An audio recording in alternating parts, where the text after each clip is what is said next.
Hi, I'm Paige Rosner, the gallery educator here at the Southern Alberta Art Gallery, and welcome to Keith Langergraber's Theatre of the Exploding Sun. Hi, I'm Keith Langergraber. This is Theatre of the Exploding Sun at the Southern Alberta Art Gallery.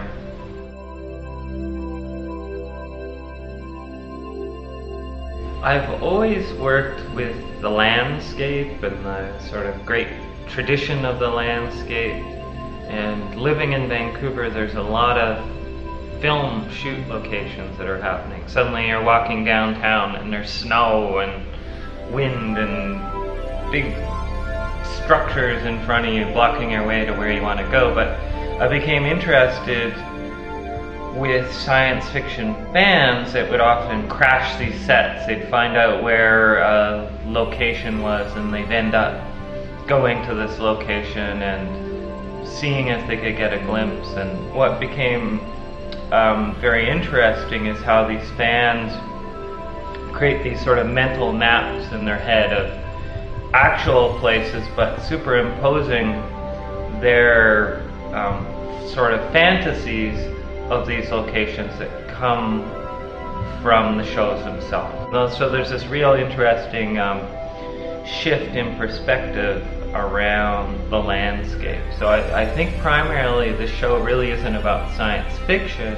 it's more about how science fiction fans negotiate and create these interesting cross-sections and negotiations and pilgrimages within the landscape.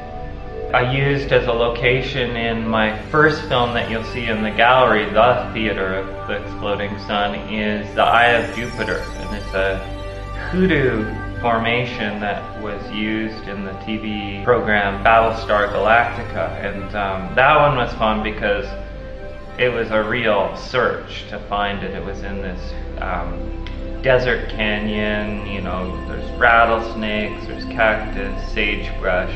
And it took a while to find it. I actually found the tunnel that the production crew dug into the side of this hoodoo and used it as a pre-built set piece. This cave that nicely was left behind. You know, I couldn't help but sort of superimpose this Eye of Jupiter on this alien algae planet when I was there. And I think that's what's fun about these fan pilgrimages. It's this, you know, these landscapes that are unique and beautiful and fantastic, but then the fan sort of adds this other reading.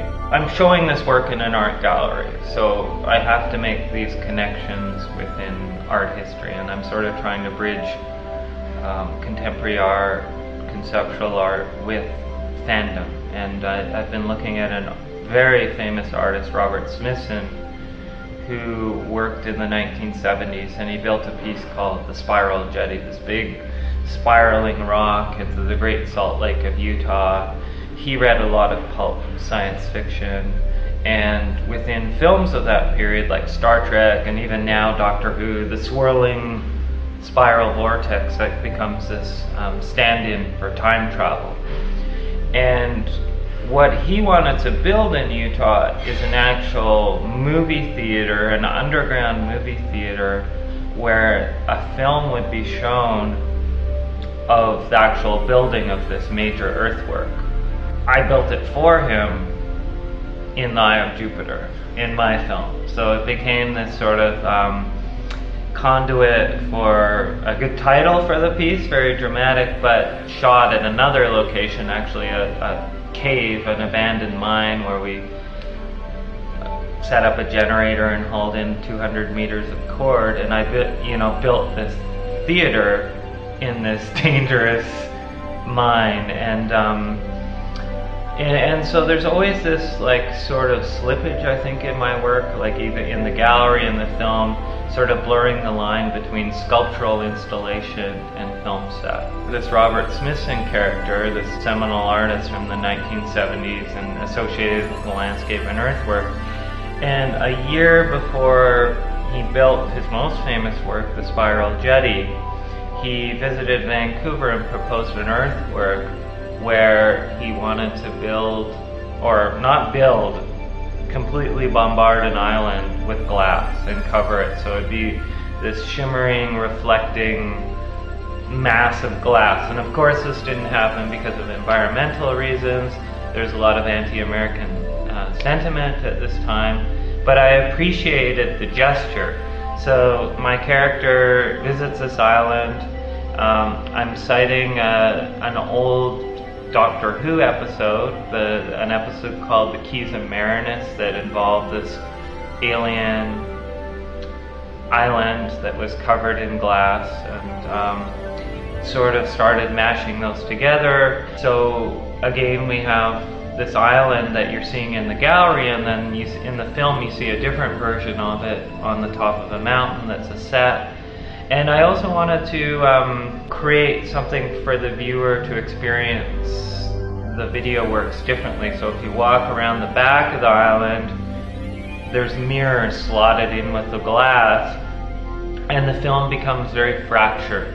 And I think that's the difference between video art or experimental film versus like a Hollywood film, or even some of my favorite science fiction films, is there's conventions around time are challenged, and you know, sort of the rules around cinema you can be cheeky with them, you can push them and create a different sort of experience. And it creates this sort of different linearity because the film gets fractured within the glass.